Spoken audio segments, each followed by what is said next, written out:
Bismillahirrahmanirrahim. Assalamualaikum warahmatullahi wabarakatuh. Innal hamdalillah nahmaduhu wa nasta'inuhu wa nastaghfiruh wa na'udzu billahi min shururi anfusina wa min sayyiati a'malina. May yahdihillahu fala mudilla lahu wa may yudlilhu fala hadiya lahu. Asyhadu an la ilaha illallah wahdahu la syarika lahu wa asyhadu anna Muhammadan abduhu wa rasuluh. La nabiyya wa la rasula ba'da amma ba'd.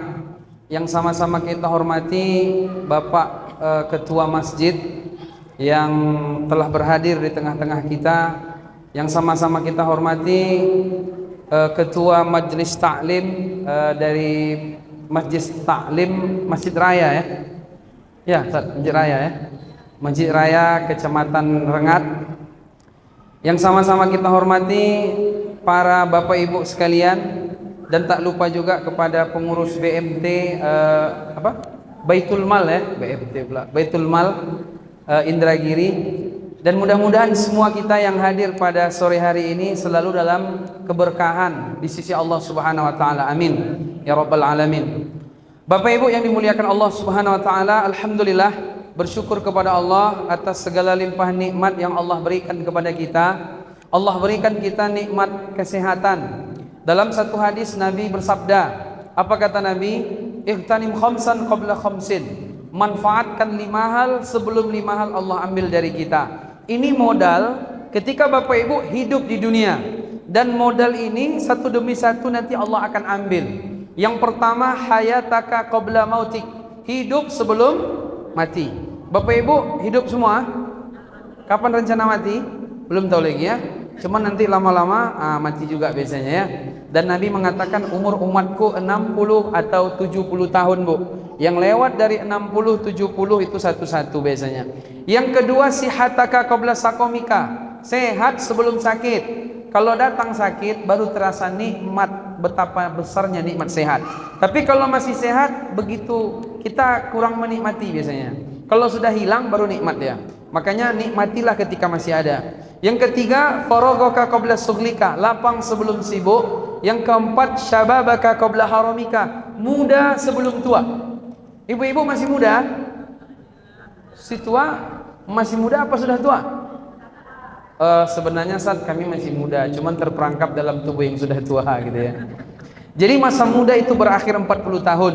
Orang kalau umurnya sudah 40 tahun, lewat 1 menit, berarti dah tua dia tuh.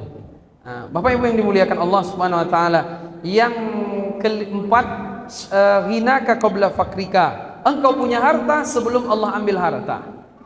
Jadi ada 5 yang Allah berikan. Hidup, sehat, waktu lapang, waktu harta, waktu muda, kemudian harta. Ini modal Bapak Ibu ketika hidup di dunia ini. Jangan sampai disia-siakan.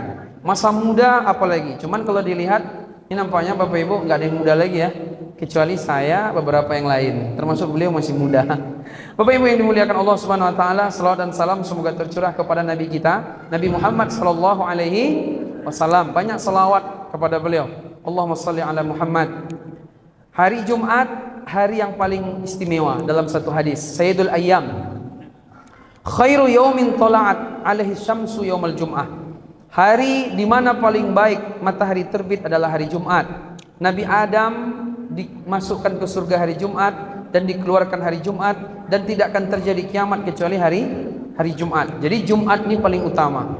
Di hari Jumat dianjurkan baca surat Al-Kahfi. Di hari Jumat kata Nabi ada satu waktu di mana kalau berdoa mesti Allah kabulkan, yaitu hari Jumat habis asar. Ini termasuk waktu mustajabnya doa. Ditambah pula lagi hujan. Hujan ini diantara waktu di mana mustajabnya doa. Bapak Ibu keluar dari rumah fisabilillah. Kata Nabi, man kharaja fi talabil ilmi fahuwa fisabilillah hatta yarji, rawahu Muslim. Siapa yang keluar dari rumah dalam rangka untuk belajar agama, maka dia fisabilillah. Kalau orang meninggal dalam keadaan fisabilillah, husnul khotimah apa su'ul khotimah? Ibu-ibu mau husnul khotimah? Segera apa nanti aja? Enggak, sekarang aja. Fisabilillah ya. Bapak Ibu yang dimuliakan Allah Subhanahu wa taala, waktu kita tidak banyak. Jam 5 lewat 8. nanti jam 6 kurang 5 kita harus selesai. Karena materi itu enggak usah lama-lama. Yang penting paham gitu aja, ya kan? Nah, Bapak Ibu yang dimuliakan Allah Subhanahu wa taala, Bapak pengurus, Bapak-bapak sekalian, saya dikasih amanah menyampaikan materi apa, Bu? Materi kita? Orang tua yang dirindukan. Kenapa harus pakai kayak gitu materinya? Berarti banyak orang tua tidak dirindukan lagi hari ini. Rupanya anak nih yang dirindukannya apa? Apa, Bu, yang dirindukan anak? Anak kalau pulang ke rumah, dia yang paling pertama dicarinya siapa? Hah? HP. Oh, kok bisa? Berarti orang tuanya HP. Dia lebih dengar orang tua apa lebih dengar HP? HP. Siapa yang paling dicintainya? HP. Nabi SAW sudah menyampaikan dalam hadis. Apa kata Nabi? La yushikanna ayusaba alaikum asyarru minas sama hatta yablugha al-fayafi. Asyarru minas sama hatta yablugha al-fayafi. Qalu ya Rasulullah, wa ma al-fayafi? Qala al-ardul qafar. Suara saya jelas? Jelas ya? Enggak ngebas sekali kan? Oke, berarti memang Masjid Raya ini mic-nya bagus nih berarti. Memang hebat Masjid Raya kita ini kan. Jadi Bapak Ibu, kata Nabi, nanti akan turun keburukan dari langit menimpa Al-Fayafi. Rusaklah Al-Fayafi, sampai Al-Fayafi pun rusak. Kata sahabat, apa Al-Fayafi Rasulullah? Kata Nabi, Al-Ardul Qafar, negeri tempat yang tandus tidak ada orang kecuali 1-2 orang, itu pun rusak dibuat sama dia. Kata para ulama, saya baca dalam kitab Nihayatul Alam, maknanya adalah internet. Jadi Nabi sudah mengingatkan 14 tahun lalu bahwa nanti akan ada keburukan turun dari langit menimpa di bumi ini semua, sampai tempat-tempat yang kosong-kosong pun, yang kemungkinan orang jarang di situ, meskipun ada 1-2 orang, rusak dibuatnya. Apa itu? Internet, HP. Sebagian ulama memasukkan ke situ, kan keburukan turun dari langit. Karena di angkasa hari ini ada 12.000 atau 13.000 satelit, dan itu memancar masuk ke rumah-rumah kita, akhirnya rusak. Maka Bapak Ibu jemaah yang dimuliakan Allah, kita harus paham ini bagaimana solusinya. Apalagi anak-anak hari ini, mereka memang itu tadi, orang tua kehilangan anak secara jiwa. Kalau secara fisik orang anaknya di sampingnya, tapi secara jiwa dia hilang. Dia nggak dengar lagi orang tuanya. Dia yang dengarnya apa yang ada di HP saja. Maka Bapak Ibu, inilah pentingnya bahwa kita ketika belum punya anak, kita minta anak. Rabbi habli minas solihin, Rabbi habli minas solihin, Rabbi habli minas solihin. Ya Allah, beri saya anak yang soleh, beri anak yang soleh. Kalau biasanya cuma minta anak. Soleh tidak soleh terserah. Itu salah juga. Makanya doanya anak soleh, bukan doa anak kaya, bukan doa anak jadi pejabat, tapi anak soleh. Semua orang sukses itu orang soleh. Kalau dia kaya, kalau dia pejabat tidak soleh, berarti nggak sukses hidup di dunia. Jadi Bapak Ibu yang dimuliakan Allah Subhanahu wa taala, anak adalah amanah. Orang, kata Nabi, tidak beriman yang tidak amanah. Ciri orang yang tidak amanah adalah orang yang nggak punya ilmu. Itu ciri yang tidak amanah. Makanya datang sahabat, Bu, ke Nabi, ya Rasulullah, mata sa'ah. Ya Rasul, kapan terjadi kiamat? Kata Nabi, idza usdal amru ila ghairi ahli fantaziri sa'ah. Kalau satu urusan sudah diserahkan bukan kepada yang ahli, jadi satu urusan diserahkan bukan pada yang ahli, dia dikasih amanah tapi dia nggak ahli, entah itu di kantor, entah itu di pengajaran, entah itu di pekerjaan apapun, termasuk juga anak, maka tunggulah kehancuran, tunggulah kiamat datang. Fantaziri sa'ah, tunggu kiamat. Dan sekarang ini Bapak Ibu, banyak sekali orang nggak ahli tapi dia dikasih amanah. Termasuk orang nggak ahli mendidik anak tapi dikasih anak, maka dialah orang yang tidak amanah. La imana liman la amanatallahu. Tidak beriman orang yang tidak amanah. Jadi Bapak Ibu yang dimuliakan Allah Subhanahu wa taala, apapun profesi kita, maka kita harus punya ilmu di bidang profesi itu. Sepakat enggak, Bu? Ibu-ibu punya ilmu ketika mendidik anak? Punya ilmu enggak? Punya ilmu enggak, Bu? Ustadz nanya-nanya ke kami ini ibu Ustadz nih, ya kan? Saya bulan 3 nih 33 umur saya. Jadi saya banyak belajar Bapak Ibu. Makanya terus belajar aja kita, belajar. Kalau ditanya kepada Bapak Ibu ketika punya anak sudah punya ilmu belum? Hah? Sudah. Kalau sudah punya ilmu, ngapain ngasih ke orang? Dikasih ke orang nggak? Dikasih ke orang? Ya nggak salah juga sih, kan ada guru, kita kasih ke guru. Tapi sebaiknya guru pertama dan utama adalah orang tua. Semuanya orang tua harusnya. Tapi orang tua dibagi tiga. Ada orang tua ideal, ada orang tua lumayan, ada orang tua merusak. Kalau orang tua ideal, dia mendidik anaknya. Kalau orang tua lumayan, dididiknya anaknya. Kalau ilmunya sudah habis, baru dikasih ke guru. Kalau orang tua rusak, anaknya sama dia rusak sama dia. Maka cepat-cepat dia diselamatkan anaknya. Jadi Bapak Ibu, kita tinggal lihat kita posisinya di mana. Jadi semua profesi harus punya ilmu. Kalau nggak ada ilmu merusak. Makanya sama, ada dokter misalnya, dia ngasih-ngasih jual-jual obat di jalan, tiba-tiba jadi dokter, itu bahaya ya kan?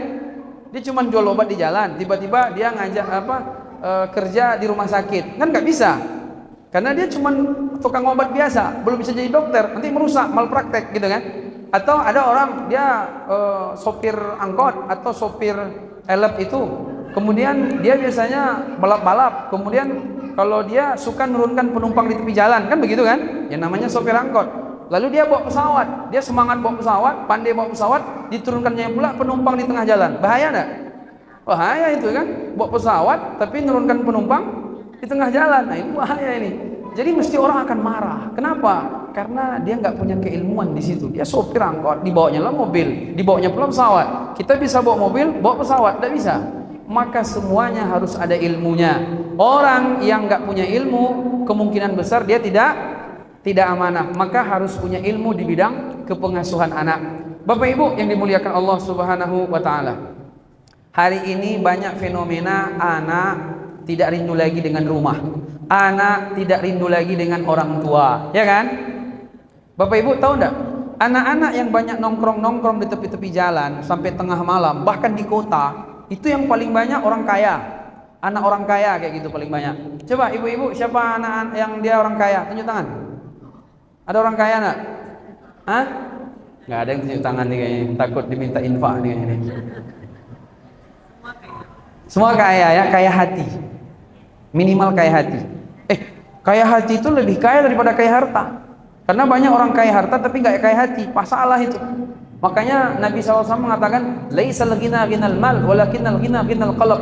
Orang kaya itu bukan hakikatnya kaya harta, tapi kaya hati. Dia merasa cukup dengan apa yang Allah berikan. Berapa banyak orang kaya tapi tetap miskin. Dia nggak cukup. Yang ada belum dimakan tapi nggak cukup juga, sehingga dia stres. Jadi Bapak Ibu, yang paling banyak nongkrong di kota-kota, kata guru saya, di Jakarta, di mana, itu anak orang kaya. Padahal rumahnya luas. Rumah orang kaya, kamarnya saja kayak hotel, lebih daripada itu. Dia punya lift, rumahnya 3 tingkat, pakai lift naiknya. Ya kan? Rumahnya itu bersih, tidak ada kotoran. Soalnya tiap hari dibersihkan, dipel sama pembantunya. Rumahnya bisa kita main badminton. Tapi ternyata rumah itu tidak menarik bagi sang anak. Jadi saya punya guru, dia habis ngisi pengajian, habis itu jam 1:30 malam, dia berhenti di Jakarta ini. Ketika itu dia ngasih hadiah lah, ada anak-anak segala macam, anak perempuan, anak laki-laki. Ditanya sama guru saya, nggak pulang ke rumah, nggak mau, nggak enak di rumah tuh ibu sama ayah saya menjengkelkan, kata dia. Setelah dicek-cek ternyata mereka anak-anak orang kaya. Mereka lebih rela tinggal di kos-kosan sama kawan-kawannya 3x3. Mereka 9 orang tidur kayak ikan asin berdempet-dempet. Di karpet mereka tidur. Ketika ditanya, kok di sini bukannya lebih enak di rumah pakai spring bed? Enggak, lebih enak di sini, kata dia. Kayak gitu Bapak Ibu. Jadi hari ini banyak sekali anak-anak, mereka tuh nggak mau di rumah. Mereka nggak rindu rumah lagi. Mereka nggak rindu orang tua lagi. Kan salah nih, siapa yang salah nih? Kalau ditanya siapa yang salah, Bu? Orang tua apa anak? Betul nih. Ibu-ibu nih, saya kalau kajian-kajian parenting tuh banyak ceritanya anak saya. Sebenarnya nggak boleh dibilang kayak gitu. Bilang saya. Karena Nabi mengatakan setiap anak lahir itu fitrah. Kullu mauludin yuladu 'alal fitrah. Anak lahir semuanya baik. Ada nggak anak ketika lahir ke dunia langsung mencarut-carut? Ada? Langsung melawan? Apa? Nggak ada kayak gitu ya kan? Semuanya baik, fitrah, suci, bersih. yang membuat dia rusak orang tuanya. Fa abawahu yuhawidanihi aw yunasiranihi aw yumajjisanihi, kata Nabi. Yang membuat rusak adalah orang tuanya, membuat dia Yahudi, Majusi, Nasrani. Orang tuanya. Ibu-ibu kalau lagi bercermin, ya kan, bercermin nih. Ibu-ibu kan suka bercermin. Kalau saya, cermin saya pakai kamera. Mereng peci apa enggak? Pakai kamera. Oh, lurus. Itu aja dia. Ibu-ibu kalau lagi bercermin, lalu nampak di wajah ibu titik hitam, bintik hitam. Itu yang ibu lap, cermin apa wajah? Wajah apa cermin? Dibalik aja sih sebenarnya. Hah? Wajah. Kalau ada orang tua mengatakan, anak saya, nggak pernah saya. Ini berarti orang nih kalau dia lagi bercermin, nampak bintik hitam di wajah, yang dilapnya cermin. Aneh nih memang nih. Jadi semuanya orang tua.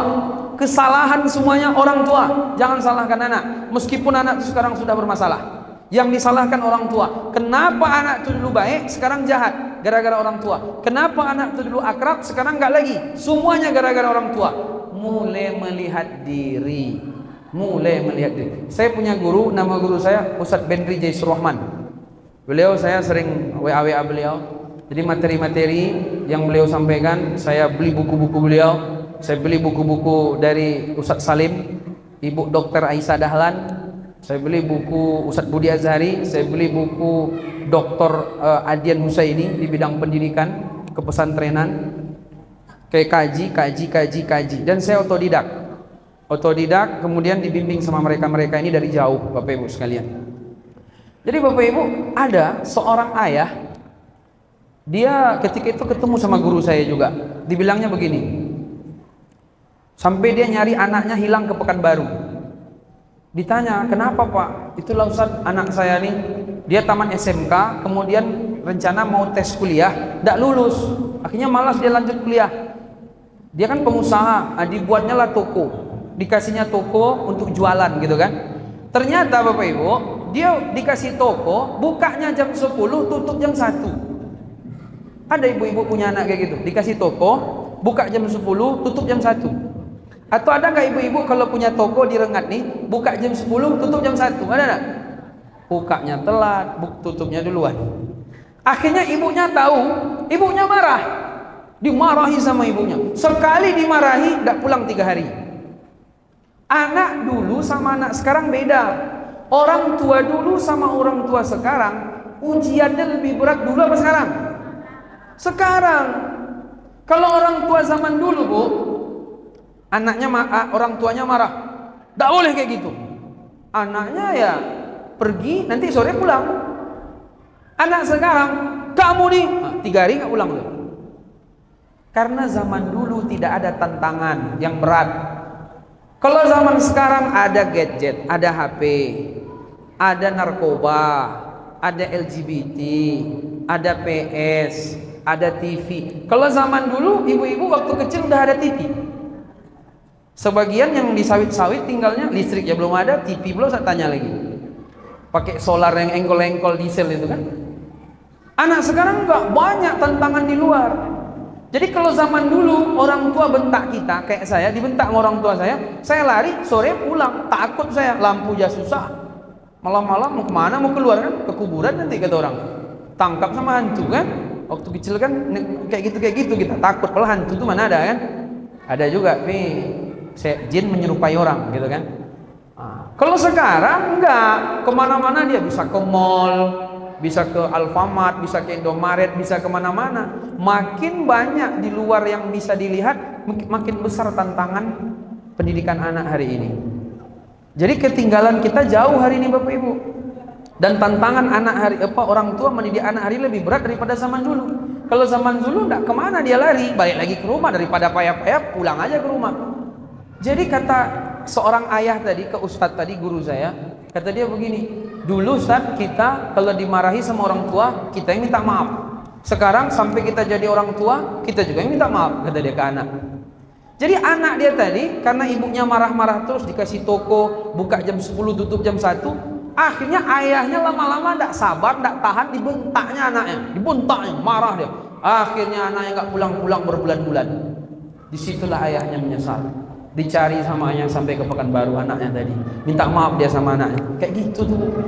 Zaman dulu kita yang salah, kita jadi anak, kita yang salah, ataupun orang tua yang salah pun kita yang minta maaf. Sekarang jadi orang tua pun kita juga yang minta maaf. Ya kan? Memang aneh anak-anak ini. Jadi tidak bisa disamakan pendidikannya sama zaman dahulu. Maka Bapak Ibu yang dimuliakan Allah Subhanahu wa taala, disitulah pentingnya kita melihat dari sisi pendekatan Al-Qur'an. Bagaimana Al-Qur'an menceritakan tentang fungsi ayah dan fungsi ibu. Dalam Al-Qur'an Allah lebih banyak berbicara tentang ayah daripada masalah ibu. Dalam Quran ayah lebih banyak dibahas daripada ibu. Dalam Quran anak komunikasi dengan ayah itu ada 14. Ada 14. Saya baca dalam buku Sentuhan Parenting Nabawi Ustadz Budi Azhari. Di situ ada 14. Sementara anak berbicara dengan ibu ada 2. Udah berapa tuh berarti? Udah berapa ayat? Udah berapa keterangan tuh? 14 tambah 2 16. Sementara anak berbicara sekaligus sama ayah ibu 1. Berarti ada 17. Ayah 14, ibu 2, ayah ibu 1. Jadi yang paling banyak ayah. Sementara selama ini kalimat-kalimatnya tuh selalu ibu seolah-olah. Apa kalimatnya misalnya? Surga di bawah kaki ibu, telapak kaki ibu. Kalau dalam hadis Nabi kan ilzam rijlaha walakal jannah, ya kan? Ya benar juga sebenarnya.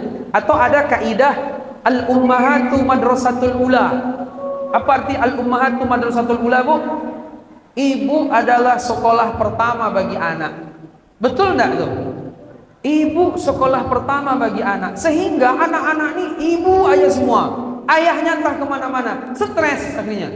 Makanya sekarang ini banyak perceraian. Kasus perceraian di tahun kemarin 516.000 kasus. Saya kemarin ngisi pranikah 3 kali. Saya bilang kepada yang mau menikah, kalian nih kalau menikah jangan nanti menambah catatan perceraian.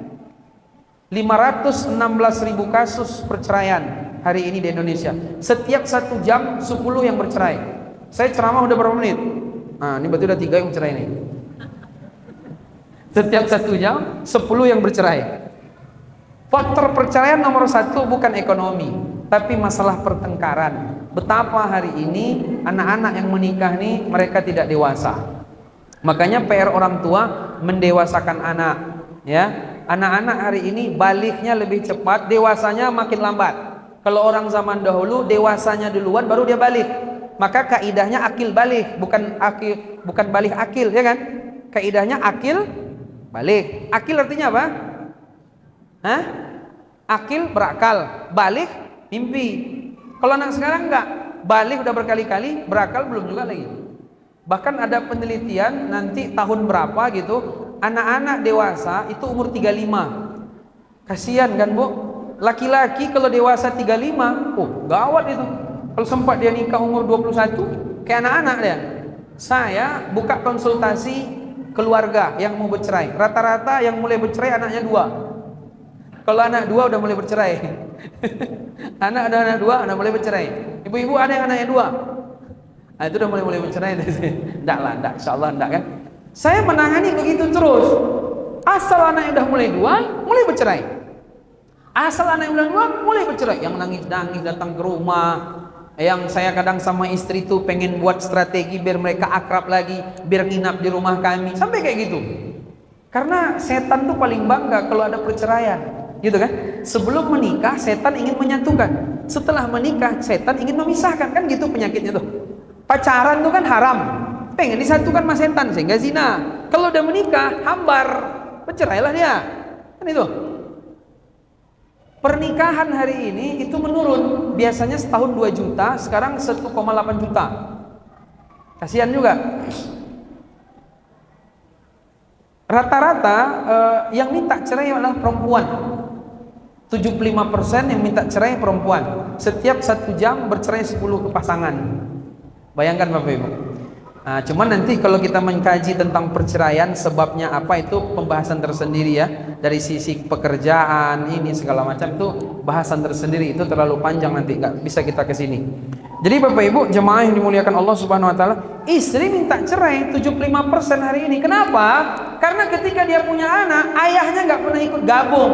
Buatnya berdua tapi didik cuma ibu, kan kasihan. Stres ibunya jadinya. Banyak ibu-ibu stres hari ini. Ditambah lagi dia tuntutan ekonomi, dia juga yang nyari. Maka sebaiknya memang idealnya ibu-ibu jangan kerja. Ibu-ibu itu pekerjaannya yang paling berat di dunia, bahkan mengalahkan kerja kantoran. Pernah di Korea diadakan satu ujian diuji gitu ya. Hari pertama anaknya 3 atau 4 gitu. Hari pertama ibu yang mengasuh anak. Hari kedua 3 hari pertama istri, 3 hari kedua suami. Stres suami. Coba ibu tes biar suami itu sadar gitu kan. Ayah nih bilang orang begini-begini. Coba ayah ya, 3 hari tolong anak nih dirawat, ganti popoknya, ngasih makannya. Nggak kuat laki-laki bu, nggak kuat. Perempuan itu dia kekuatannya 4 kali kekuatan laki-laki, dengan syarat dia dipuji dan dihargai. Ibu-ibu kalau dipuji-puji sama ininya, sama suaminya, itu kuat tuh. Yang kedua dihargai, dikasih hadiah, itu kuat. Ibu-ibu jangan pandang kita gini, Ustadz saya udah tua begini masa kayak gitu. Meskipun tua itu masalah umur aja. Cuma yang namanya pernikahan kan tetap pasangan. Kalau istilah kerennya pasangan veteran lah. Jadi kalau udah tua itu kan pasangan veteran. Dia udah jam terbangnya tinggi gitu kan. Tetap berlaku dia. Maka Bapak Ibu yang dimuliakan Allah, karena ayah-ayah tuh jarang ikut gabung. Makanya kajian parenting nih harusnya yang banyak ayah-ayah ini. Ngapa nih ibu-ibu? Tapi di mana-mana parenting ibu-ibu yang banyak. Tapi jadilah orang udah mulai banyak suka parenting hari ini kan. Karena Bapak Ibu, ilmu tentang keluarga itu jauh lebih penting daripada ilmu karir. Harta yang paling berharga keluarga, bukan karir. Orang selalu dikejarnya karir. Sampai kapan karir itu? Sehingga mengorbankan keluarga. Makanya Bapak Ibu jemaah, dalam Al-Quran ada satu ayat namanya surat keluarga. Keluarga apa? Hah? Keluarga apa bu? Hah? Dalam Quran ada namanya satu surat dalam Quran namanya surat keluarga. Surat apa bu? Kalau surat Sakinah Mawaddah nggak ada. Surat apa? Ali Imran. Disebut nama keluarga Imran. Kata Allah dalam Quran, Innallaha astafa Adam wa Nuhan wa ala Ibrahim wa ala Imran alal alamin. Allah memilih Adam. Nabi Adam dipilih, wajar, dia nabi. Allah memilih Nuh itu rasul pertama, wajar. Allah memilih keluarga Nabi Ibrahim. Nabi Ibrahim kalau dipilih keluarganya sangat wajar. Kenapa? Nabi Ibrahim nabi, dan dia ulul azmi, dan dia Khalilur Rahman. Anaknya Ismail nabi, Ishak juga nabi, ya kan? Tiba-tiba disebut Ali wa ala Imran, dan keluarga Imran. Adam, Nuh, keluarga Ibrahim, keluarga Imran. Lah, Imran ini siapa? Jangan bilang pula usah Imran, itu kawan saya. Imran ini siapa? Dia bukan rasul, dia bukan nabi. Dia orang biasa. Tapi karena keluarganya bagus, sehingga dinaikkan derajatnya, disebut keluarganya selevel dengan keluarga para nabi, bahkan mengalahkan keluarga 2 nabi. Nabi Nuh dengan Nabi Lut. Kalah jadinya. Dan dalam Quran ada seorang sahabat disebut namanya. Kalau ditanya sama kita, siapa sahabat yang paling mulia? Abu Bakar. Ada nggak nama Abu Bakar dalam Quran? Nggak ada. Siapa setelah Abu Bakar? Umar. Kalau dia lewat, setan lari semua. Ada nggak nama Umar dalam Quran? Nggak ada. Kalaupun disebut nama Abu Bakar, paling-paling bukan namanya langsung. Saniyasnaini idhuma fil ghar. Dia berdua dalam gua, Nabi sama Abu Bakar. Tapi nggak disebut nama. Ada seorang sahabat, nama dia langsung disebut dalam Quran, yaitu Zaid bin Harisah. Falamma qada Zaidun, kata Allah, ketika Zaid sudah menyelesaikan urusannya, maksudnya menceraikan istrinya Zainab binti Jahas, setahun menikah, cerai mereka. Zainab nih sepupu Nabi, Zaid anak angkat Nabi. Apa yang kurang? Kesolehan mereka nggak ada yang bisa mengalahkan. Tapi soleh nggak cukup ternyata, harus juga punya ilmu. Sehingga 1 tahun bercerai, setahun menikah, akhirnya mereka bercerai. Gara-gara perceraian, nama Zaid disebutkan dalam Quran. Gara-gara urusan keluarga, Zaid disebutkan dalam Quran. Dalam Quran nggak ada nama orang sembarang disebut. Kalau tidak mulia sekalian, hina sekalian. Fir'aun disebut juga, cuman karena hinanya. Tapi Zaid disebut karena kemuliaannya, yaitu tentang keluarga. Jadi ilmu keluarga itu jauh lebih penting. Ilmu strategi tentang keluarga, mengelola keluarga itu lebih penting daripada ilmu perusahaan. Hancurnya perusahaan itu lebih ringan daripada hancurnya keluarga, ya kan? Sepakat nggak Bapak Ibu kayak gitu? Makanya lagunya tuh harta yang paling berharga adalah keluarga, bukan karir. Saya ingin mengulang ini karena banyak orang ngejar karir, keluarganya hancur. Gara-gara ngejar karir, perselingkuhan terjadi. Gara-gara ngejar karir, anaknya terbengkalai. Gara-gara ngejar karir, mereka ribut sekeluarga. Makanya harta yang paling berharga keluarga, betul sekali. Dan Nabi mengatakan khairukum li ahlihi wa ana khair li ahli. Sebaik-baik kalian orang yang paling baik kepada keluarga, bukan yang paling baik kepada orang lain, tapi kepada keluarga. Nah, ini penting. Makanya Bapak Ibu, dalam Quran nama ayah itu 14 disebut. Ibu, anak komunikasi sama ayah 14, anak komunikasi sama ibu 2, anak komunikasi sama keduanya 1, ada 17 ayat. Nah, sekarang masuk kita. Nama ayah dalam Quran itu tidak ada disebut abi. Semua ayah-ayah dalam Quran dibahasakan Allah dengan panggilan istimewa, disebut dengan abati. Abati. Ustazah, kalau anaknya manggil ayah apa? Yang ustazah, kalau anaknya manggil ayah apa? Abi apa abati? Jangan-jangan bro lagi, nak. Bro kata dia, gawat nih. Barat ya, barat nggak ada adab. Ibu-ibu kalau anak manggil ayah apa? Ayah gitu ya. Kalau yang agak-agak Arab kan biasanya abi, apa lagi? Baba, apa lagi Ustaz? Hah? Abi ya, abi. Ada juga apa itu? Baba, bapak, abah, abah. Abati ada nggak abati? Ada. Saya kawan saya abati, anaknya manggil abati. Terakhir panggilannya beti gitu deh. Ada aja. Dalam Quran tidak ada penyebutan abi. Dalam Quran namanya Quran, kalimat yang istimewa, kalamullah yang paling mulia di muka bumi, sehingga ketika Allah menggambarkan sesuatu itu mesti pembahasannya istimewa. Ibu-ibu, saya mau sampaikan ya, ibu nyuci baju suami itu disebut dalam Quran loh. Ya ayyuhal mudaththir kum fa'anzir wa rabbaka fakabbir wa thiyabaka fatahhir. Wa thiyabaka fatahhir artinya apa? Bajumu bersihkanlah. Nyuci baju. Oh, jangan main-main sama nyuci baju. Nanti kita bahas tentang nyuci baju. Ini gosok WC terus dibahas ya.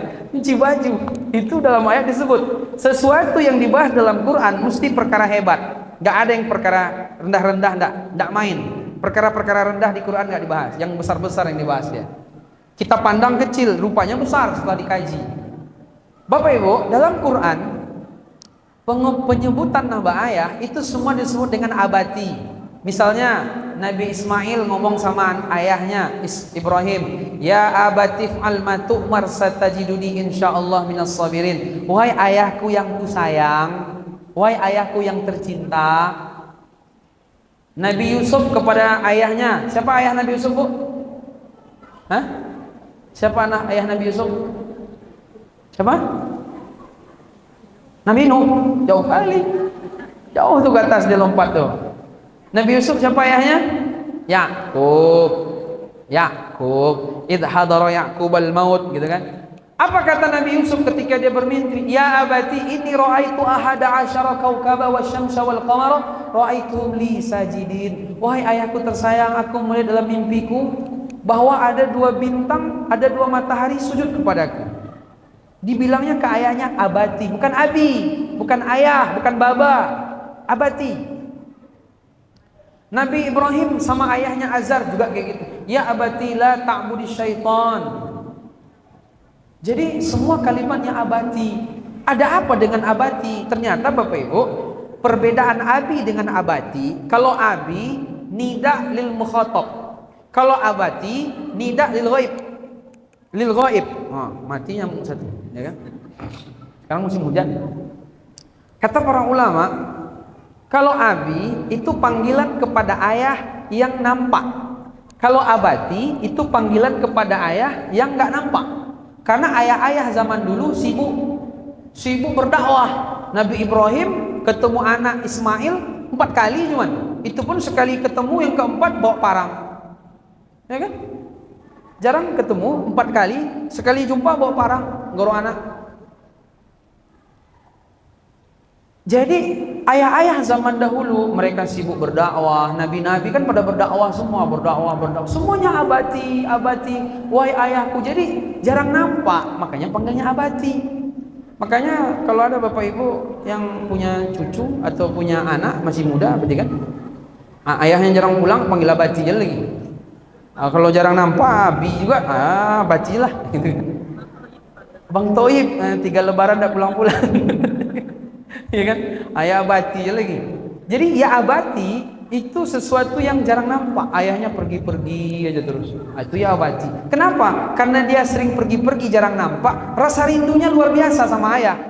Kan rindu sekali kok ayah ini jarang nampak, gitu kan? Tapi anehnya dalam Quran, ketika Nabi Ismail bicara sama ayahnya Ibrahim, ayahnya lagi nampak. Nabi Ibrahimnya nampak. Ketika Nabi Ibrahim mengatakan, wahai anakku, aku melihat dalam mimpiku, aku menyembelihmu, bagaimana menurutmu? Ya abati if'al ma tu'mar satajiduni insyaallah minas sabirin. Kata Nabi Ismail, wahai ayahku, kerjakanlah apa yang Allah perintahkan, insyaallah engkau dapati aku termasuk orang sabar. Tapi Nabi Ibrahimnya nampak waktu itu.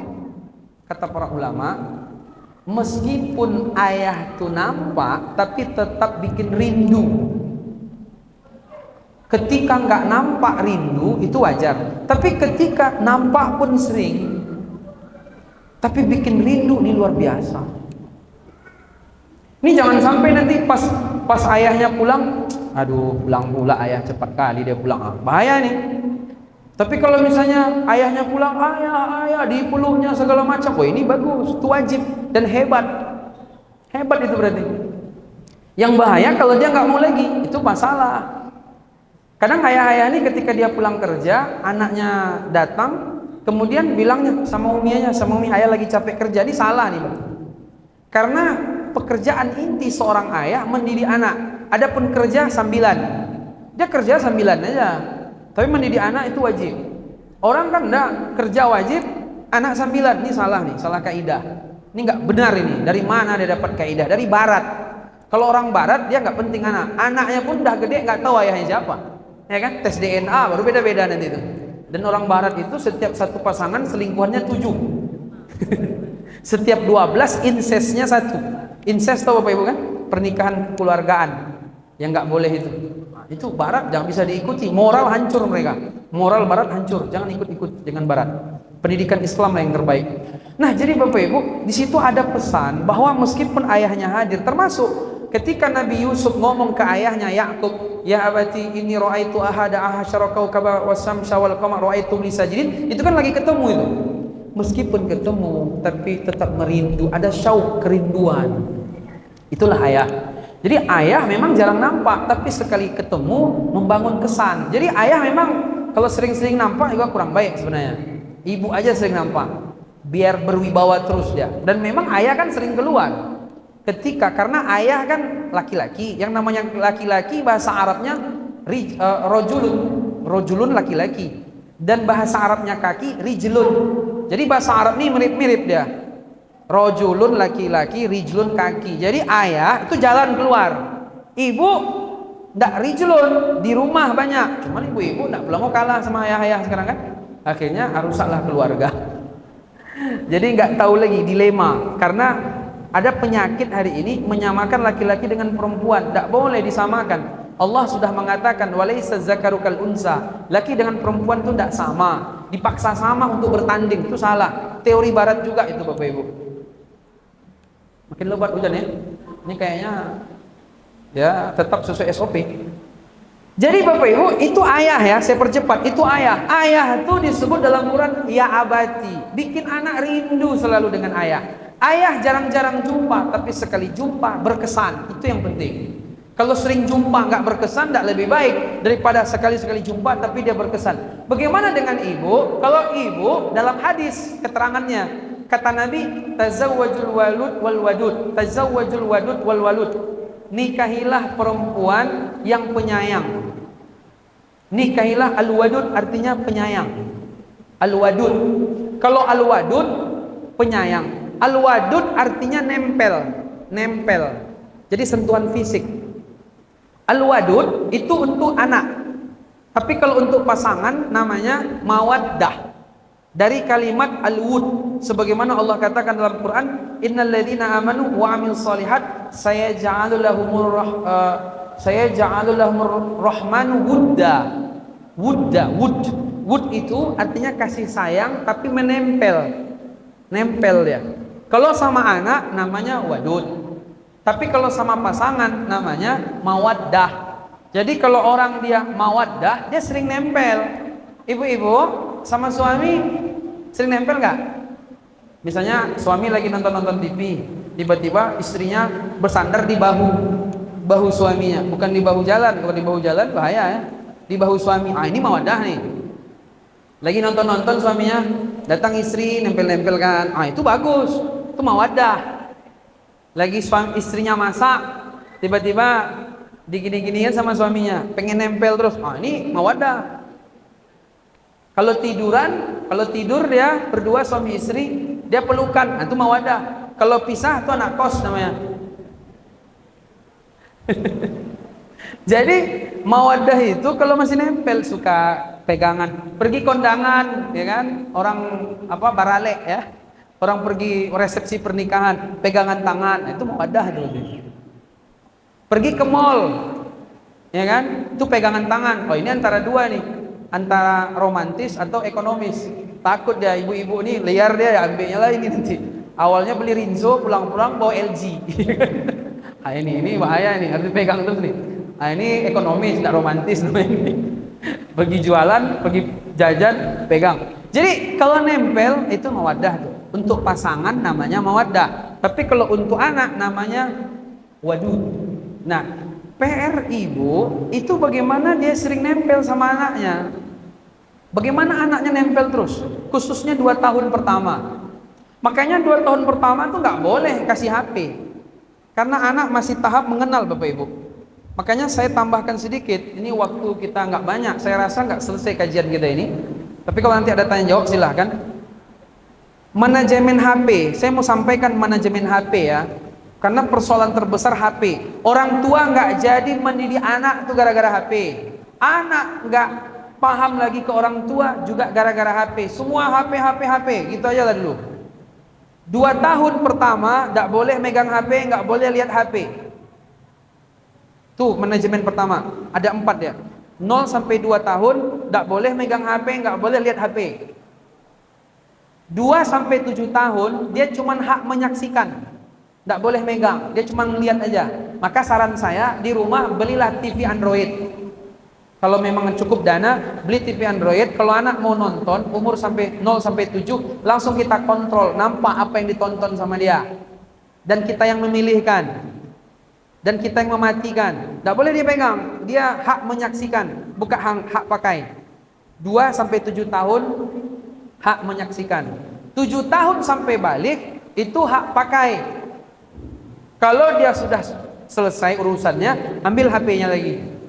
Jadi 7 sampai balik ini biasanya 13, 14, 15, itu nggak boleh hak milik, dia hak pakai aja. Habis belajar ambil lagi HP-nya. Lalu nanti kalau dia sudah mampu bersafar, pergi dia ke Padang sendirian gitu dengan kawan-kawan, dia udah bisa menjaga diri. Bukan dia baru ke Belilas muntah, nah itu belum lagi tuh. Baru ke Simpang Patin baru masuk angin dia, nah, ini belum kuat lagi nih. Barulah nanti jadi hak milik. Baru hak milik dia. Tapi kalau hari ini gimana Bu? Anak-anak umur 2 tahun dari HP kan? Nah itulah rusaknya di situ. Makanya orang tua ingat-ingat, 0 sampai 2 tahun itu adalah hak tidak boleh melihat, tidak boleh megang. 2 sampai 7 itu hak menyaksikan. 7 sampai balik hak pakai. Balik sampai dia rush itu dewasa, itu baru jadi hak milik. Nah, itu tolong diingat baik-baik Bapak Ibu ya. Jadi jangan sembarang kasih HP kepada anak.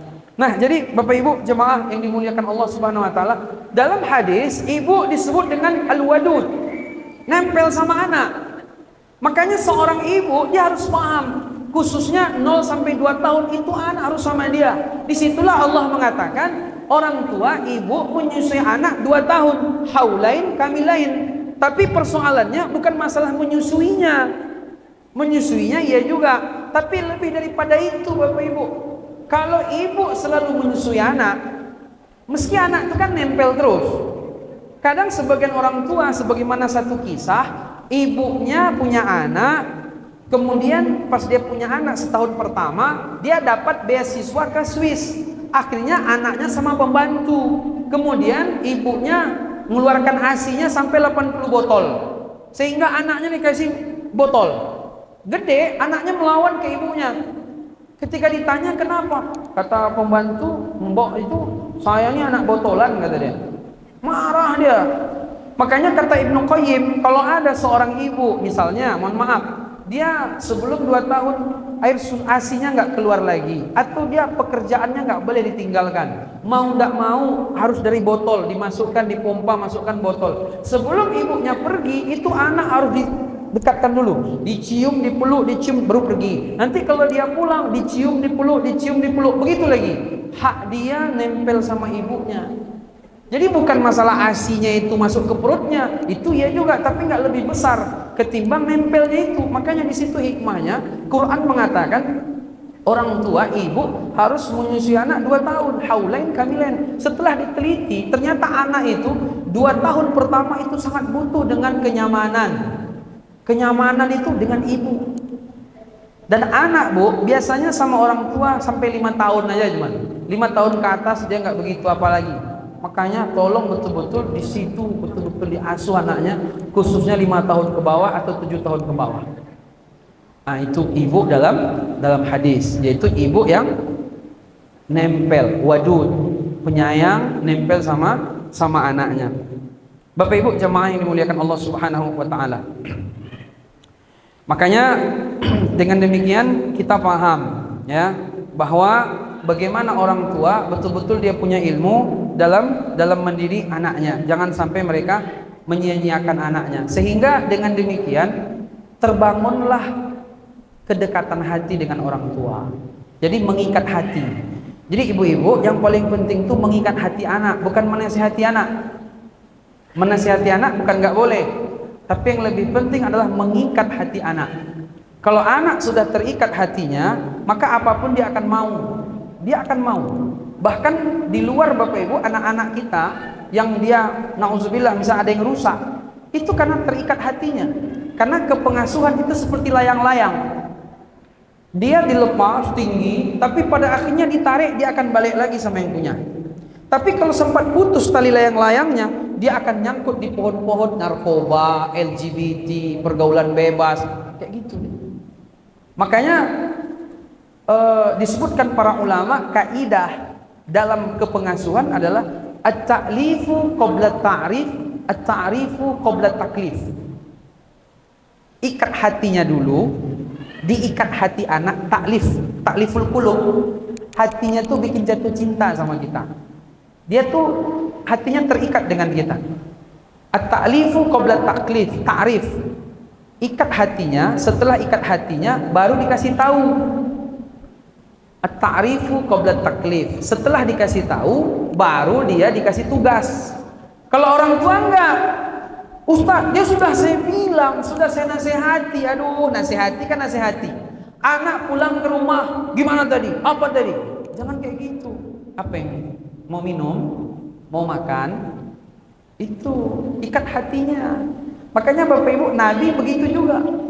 Dalam satu riwayat, Nabi dengan para sahabat di Masjid Nabawi, tiba-tiba datang orang Arab Badui, dia kencing di tempat imam. Kencing tempat imam, orang Arab Badui orang kubu. Sahabat Umar bin Khattab yang lain udah mulai ngamuk nih. Oh ini kurang ajar, kencing di tempat imam, di masjid pula lagi, terang-terangan, tidak tahu malu. Kata Nabi, biarin aja, biar aja dulu selesai. Kalau kita langsung larang, tercecer-cecer pula nanti katanya kan. Waktu itu kan masjid belum ada tiang-tiang, belum ada dinding kayak gini, terbuka begitu. Dia nggak paham, namanya orang kampung kan, Badui. Ketika itu kata Nabi, biarin aja dulu. Habis itu setelah selesai dia kencing, sama Nabi disuruh sahabat bawa air, disiram. Habis itu datang Arab Badui ke Nabi. Saya mau mencari Muhammad nih. Kata Nabi, saya Muhammad. Oh Masya Allah. Dia akhirnya terpukau dengan akhlak Nabi. Yang lain marah, Nabi nggak marah. Padahal ini Nabi, kata dia, saya ingin ketemu Anda wahai Muhammad. Tapi saya kagum dengan akhlak Anda, makanya saya pengen masuk Islam. Ketika itu dibilangnya kayak gitu. Akhirnya orang Arab Badui ini Bapak Ibu, dia pun berdoa kepada Allah. Allahumma rahamni warham Muhammad wala tarham ghairina abadan. Ya Allah, berrahmatilah aku, rahmati Muhammad, yang lain jangan dirahmati katanya. Marah dia, jengkel dia. Dan orang ini jengkel juga gini. Jadi Nabi itu mengikat hati. Bukan waqala ta'ala, langsung gitu Nabi mana ada? Kalau Allah Ta'ala fi kitabil karim, a'udzubillahi minasyaitonir rajim. Enggak ada kayak gitu Nabi. Ikat hati, masuk Islam. Nabi Nuh begitu juga. Nabi Nuh itu Bapak Ibu, anaknya kan enggak mau naik kapal. Apa kata Nabi Nuh? Nabi Nuh pendekatan hati juga. Apa kata Nabi Nuh? Ya bunayyar kam ma'ana, wahai anakku, bunayya, anakku tersayang, ayo naik sama kami ke atas kapal. Ya bunayya, wahai anakku tersayang. Nabi Nuh nggak bilang, saya nih Nabi, cepat naik kapal. Nggak ada gitu.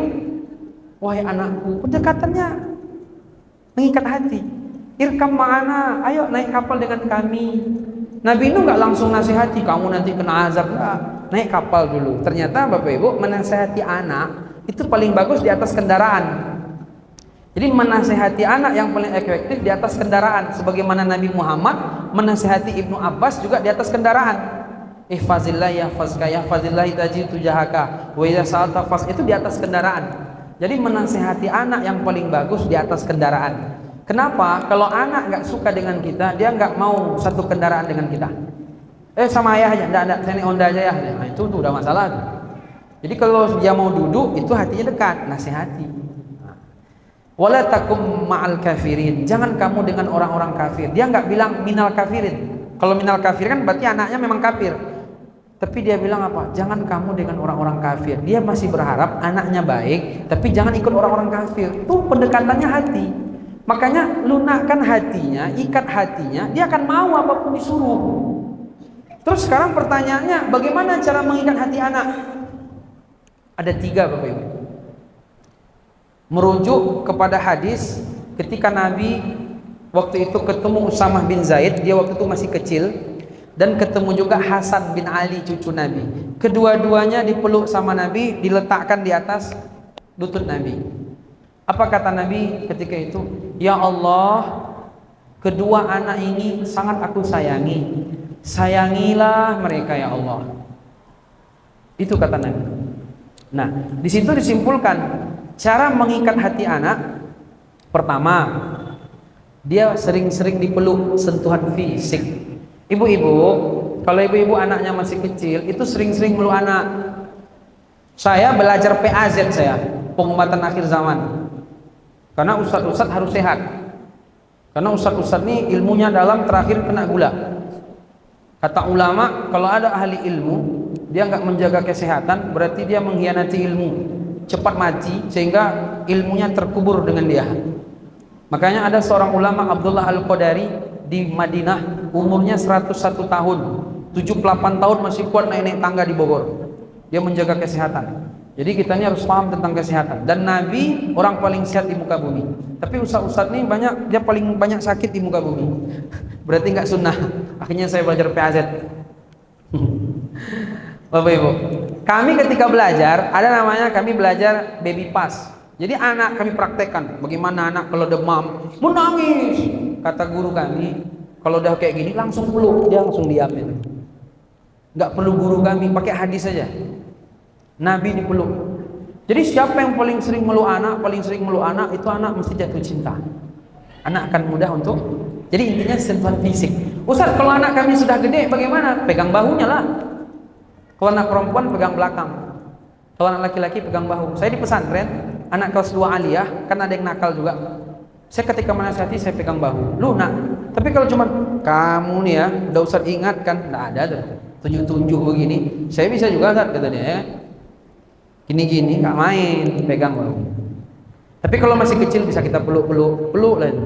Pertama, sering meluk anak. Itu yang pertama. Saya tulis nih. Sering memeluk dan menyentuh anak secara fisik. Yang kedua, ungkapkan cinta kepada anak secara privat.